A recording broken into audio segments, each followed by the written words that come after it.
I welcome you, DK. Thank you. I didn't know if that was a compliment or just... I'm a poet, so I'm going to begin with lines from a poem written by the Irish poet W.B. Yeats and popularized by our own Chinua Achebe. Things fall apart, and the center cannot hold. Mere anarchy is loosed upon the land. Things fall apart, and the center cannot hold. And I start with those lines because I want to ask, why are things in such danger of falling apart in the country today? The answer is an open secret. Every time you look at our coat of arms, it's right over there, you will see the answer to that question. It's written under our coat of arms. We call it the Nigerian motto, and it says, unity and faith, peace and progress. Unity and faith, peace and progress. Unity and faith, because it is difficult to preach unity if you're not also offering faith. The unity of the country feels like it's under threat today because too many Nigerians have lost and are losing faith in the nation. Why is this happening? The answer is sad, but relatively straightforward. Where you have a soldier that has paid the ultimate price defending the territorial sovereignty of the country, perhaps in the northeast, and afterwards the government struggles for one reason or the other to care for the widow and orphans is left behind, people lose faith. If you have a Nigerian that has graduated from university with a 2-1 or a first class, and it's pounding the streets of Lagos and Abuja but cannot find a job because of federal character, quota system, tribalism, nepotism, people lose faith. If you have a mother that takes her child to the hospital and must watch that child die because that government hospital is on strike, or if it's not on strike, it has no drugs, or if it has drugs, she has to pay the full market price for treatment up front before they would consider this child, and she must then watch that child die in the corridor. People lose faith. And when people lose faith in the states, they take solace in the tribe, because the tribe is the natural enemy of the state. When people lose faith in the state, they take refuge in the tribe. And as more and more people take refuge in the tribe, they begin to trouble the peace of the nation, unity and faith, peace and progress. So how do you defend the peace of a nation that is being troubled in these ways? Not by bullets or bombs, but by bringing progress to the people. For it is that progress that restores the faith of the people in the state. For when the Nigerian passport, when the green, white, green becomes a valid ticket to a better life, people will rush to embrace the Nigerian identity. So I am a poet.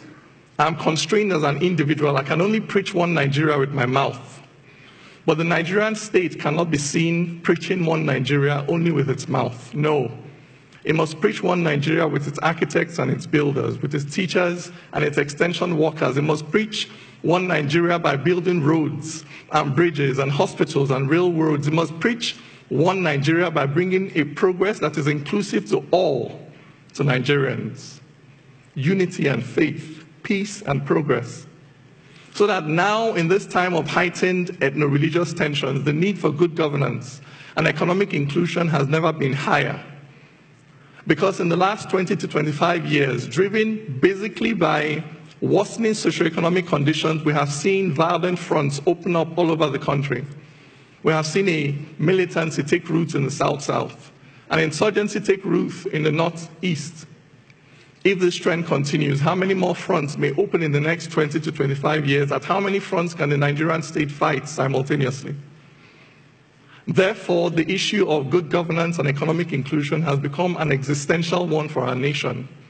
If we are not able to turn the tide and begin to effectively deliver a better life to Nigerians across board, then it is only a question of time before the Nigerian state begins to buckle under the increasing weight of these multiplying socioeconomic contradictions. But there is hope. In South Africa, in the aftermath of the collapse of apartheid, people predicted chaos and bloodshed. Those predictions did not come to pass, chiefly because of the decision of one man to stand up for the common good of all South Africans, white or black. We need the same thing to happen here. We need our government to commit to stand up for the common good of all Nigerians, regardless of faith, tribe, political affiliation. We need a government that will commit to investing, for instance, in infrastructure for all, investing in the roads that unite, in the bridges that bind, in the railways that connect, investing in our unity schools as they were meant to be, in the NYSC as it was meant to be, investing in creating heroes out of our sporting champions who daily demonstrate on the field of struggle that victory has nothing to do with faith and ethnicity and everything to do with hard work and tenacity. If we have a government that invests in these things, then there is hope.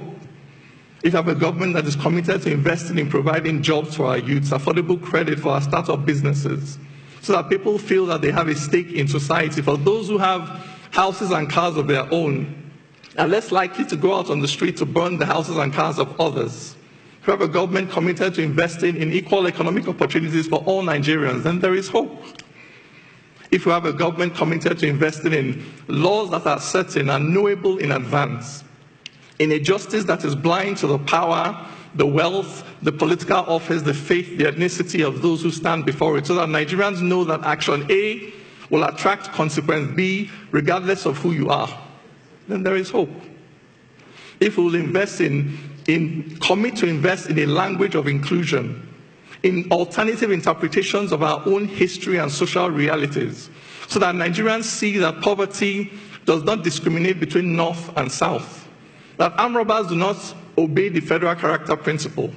And when the River Niger bursts its banks, it does not just flood the homes of Muslims and non-indigents, that devastation does not discriminate, and the only way we can tackle it is by pulling together. If we can invest in narratives like this, then there is hope. Because that center, in those lines, things fall apart and the center cannot hold. That center is the commitment of the government to the common good, to the common wealth of this nation. Now, I am not the government, I'm just a poet. So I can only contribute my poems to this struggle for economic inclusion, for social justice and national integration. So I'm going to leave you this morning with a poem titled, The Wall and the Bridge.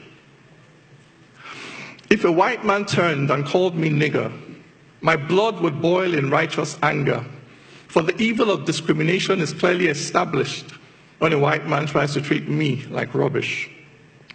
But if Hausas say Igbos are greedy and crude, and Igbos say Hausas are haughty and rude, and Ijaw says the Shekiri must die today, and Ezra tells the Zulu there is no other way. If Yorubas declare it is Awo or nothing, and we use federal character to share everything, so before you can even smile and tell me welcome, you must first ask me where my father is from. If those who were settlers but now indigents say those who are settlers can't become indigents, and the Constitution says we are all citizens, local governments keep issuing certificates of origin. If my brother passed JAM but can't go to uni because he is Tiv and he's not Kanuri, and UNIMAID has a quota for its catchment area, so he must go back to Benue or wait one more year. If it's okay to say it's not okay to marry someone just because they are Kalabari and that every tribe should have its own side, are we not then practicing apartheid?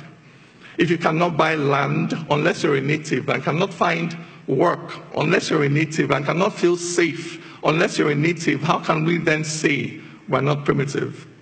Yet, you go to London and get your passport, then settle wherever, however you want. You stand there and fight for equality, but come back and start to use ethnicity. I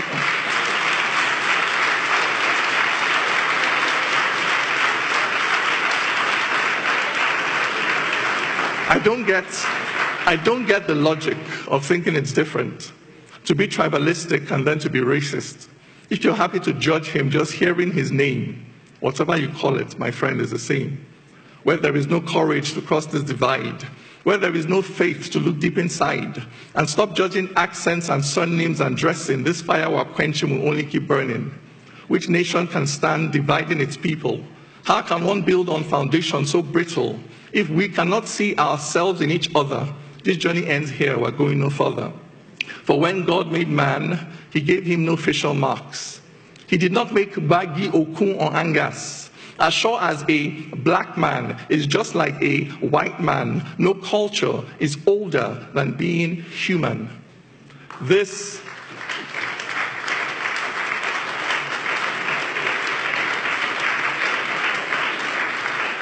is the truth until we accept it. Our nation will stumble on its broken feet. For the same things can bind us that drive us apart. For the wall and the bridge are both in the heart. Thank you very much.